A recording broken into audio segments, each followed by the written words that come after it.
South by Southwest 2022 has cleared the tower with the world premiere of Apollo 10.5, directed by Austin's beloved Richard Linklater. We're going to hear from Richard right now, along with the filmmakers on the red carpet.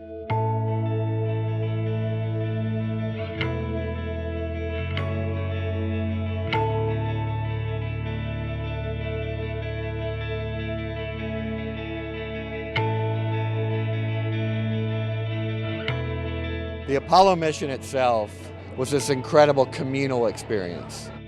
For about a year and a half, I lived near NASA out in the Houston suburbs, but it just happened to coincide with them walking on the moon. Thought about it over the years. I think that was a pretty interesting moment in time. Maybe that's my film to make. It's family night, and it's going to be a really, really, really good time all the way around. My family loves it. Like, I got my little nieces and nephews love it. My parents love it. It's just, this movie's for everybody. He calls it a fantasy memory. And the movie's like part fantasy, part recreation, so I just like the way it feels in your mind. You got to have an imagination. You got to be prepared to play a little make-believe, because that's what we did. And it's just a really beautiful ride.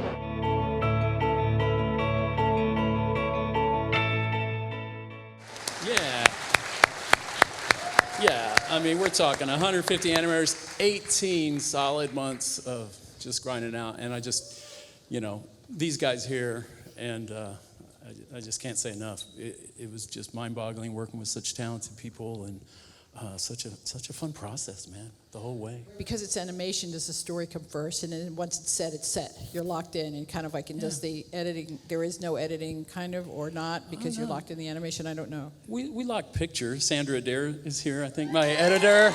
This is such a weird film to edit, because it was like green screens, and if there was going to be a moon there, we'd just put a picture in or some really bad footage. And knowing we would just be animating that. How would you describe it, Tommy? It's sort of like we kind of reverse engineered the animation to the story. Usually it's kind of the other way around, but we were very confident we would get what we wanted. But we locked picture 18 months and built the whole world. This is the third animated movie that I've made with Rick. Yeah. And the process is always evolving, and we talked a lot, and after Scanner Darkly, over the years, we were like, what do you want to do? And we were like, how can we top it? What's going to be the thing? And none of us really wanted to take the risk, because it was a pretty difficult thing to do that time. Yeah. Once we knew that we were making it, we got a team in Amsterdam that did all the 2D animation. We had a team in Austin that did all the wonderful character animation. Mountain. We had so much fun making this, and everybody was invited to bring their own sort of fingerprints to it and touch it and be creative. It was about a spirit of creativity, and we just invited everybody to put everything they had into it and to leave a mark of themselves, their fingerprints on it. So that's how we did the animation. Femke and Mike, how did you sort of divide up in your parts of it, or how do you kind of keep track of it? I managed the part in Amsterdam at Submarine, so the animation part, and so there was a lot of back and forth. Once the cut was locked in Austin, then we started working in Amsterdam on the backgrounds and the coloring and the 2D, 3D animation and special effects and all that stuff. I got involved with the film before it was animated, so... 10 years ago, Mike, goes way back, just out of curiosity. We knew each other for a long time. Rick approached me about this idea. I was incredibly just blown away that he even wanted to work with me on this, and we had been helping each other out on different projects and stuff, and we just started laying down the non-fiction timeline, like what all was happening with the space program, with the mission, with the Cronkite coverage, what were people watching during that time? So when someone changes the television channel in this movie to a different channel, that's exactly what was on the television at that time.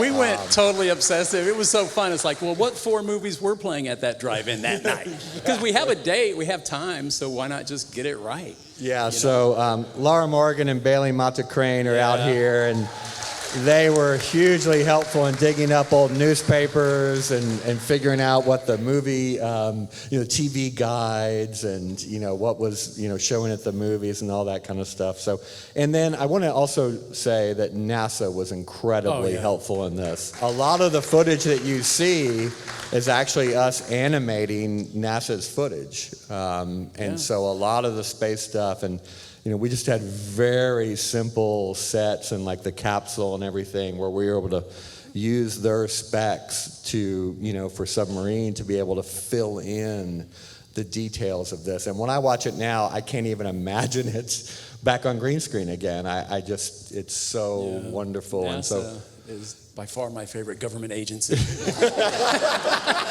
They're just amazing. They're so generous, so supportive. And we showed them the movie recently. They really dug it. And guess what? They showed it on the space station a few days ago to the astronauts. And how's this for kid dream come true? Glenn, Jack Black, and myself talked for about 30 minutes to two of the American astronauts up there. And we talked about the movie, and then we just got their lives on the... Yeah, the way they pass the mic back and forth, it's just like so much swagger. They just like let it float. Yeah.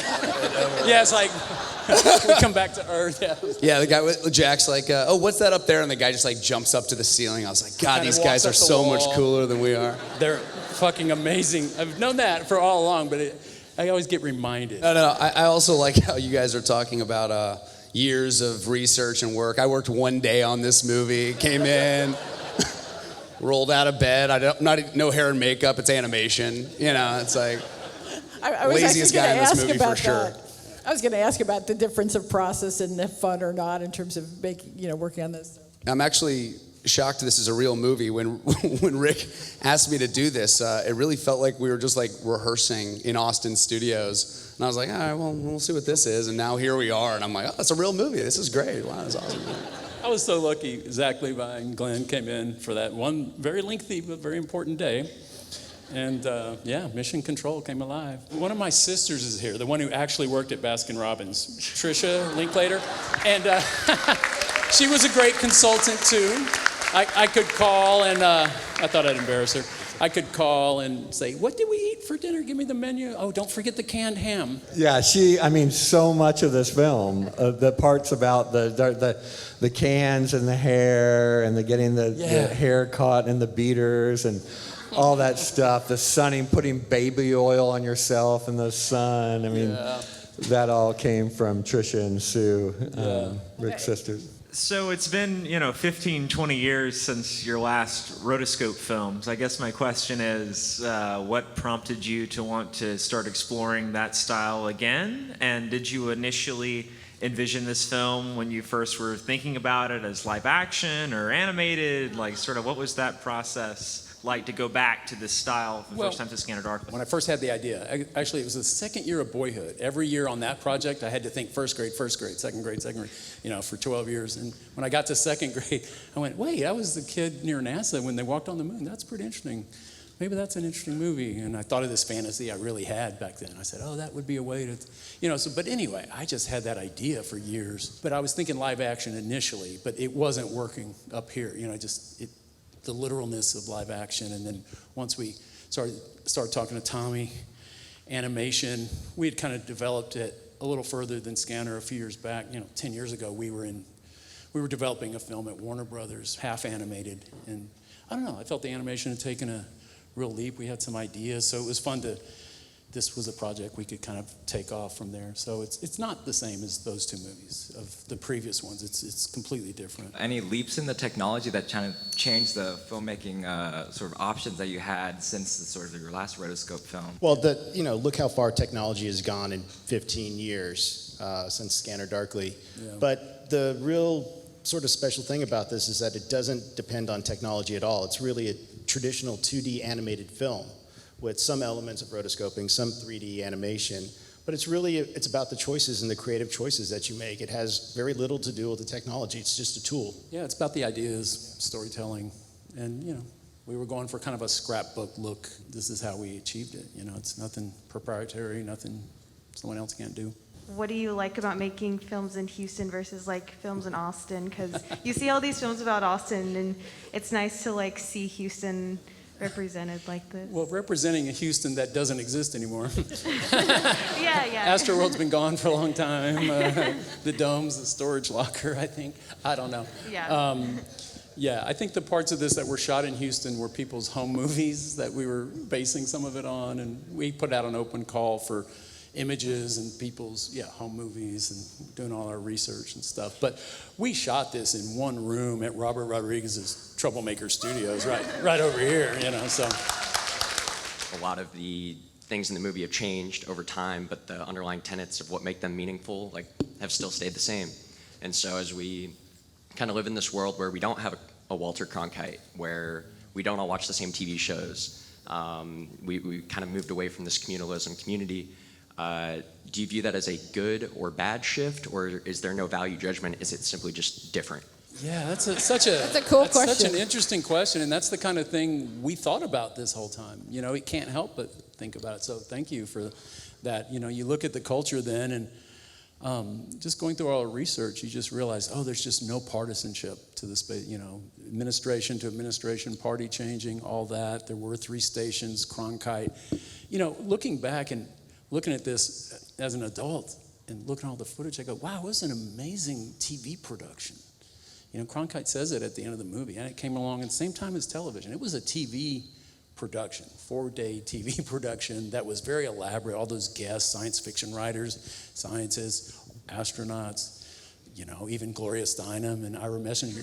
They had Kurt Vonnegut. We had cut out so much good stuff. We could have made a 10-hour, movie here. Yeah, it was a different culture. Any of us that lived before the internet, social media, smartphones can relate to this movie. For me in particular, it was the child watching The Sound of Music with his grandmom. I teared up because that's my memory with my grandmom. Were there any particular or special childhood memories of yours that you were able to incorporate in this movie that maybe you were never able to in any prior movies, but you could this time? The real question would be, what are the parts that aren't my memory or aren't a child? I could point to a few things that I didn't experience. So, I was the guy at a Little League game lecturing him about 2001. I was trying to, I was pissed. I was clearly boring him, but I felt I understood that movie. Yes. As a 7-year-old. And we would go back and research Rick's memories, just to check them. And he said, the Sound of Music seemed to be playing every 6 months. Well, it actually was during that era we found. And they even had this is your last chance. This is before VHS. It's before the ability to just watch a movie anytime you want. So this was an extremely popular movie. And they kept bringing it back and bringing it back. So we kept going. His initial memory checked with the facts completely. And the double features and everything. Yeah. I actually did The Sound of Music on this stage when I was growing up. Played Kurt Von Trapp, and ironically, where my family is sitting right now, they sat there every performance. Very full circle moment right now. Yeah. Well, thank you. We were thrilled to be able to be here. here. Have a great rest of your festival. Thank you for being here with us. Thank you. And that is a splashdown for day 3 of South by Southwest Apollo 10.5. Lots more premiere coverage to come here at the Paramount Theater in Austin, Texas. Who's excited?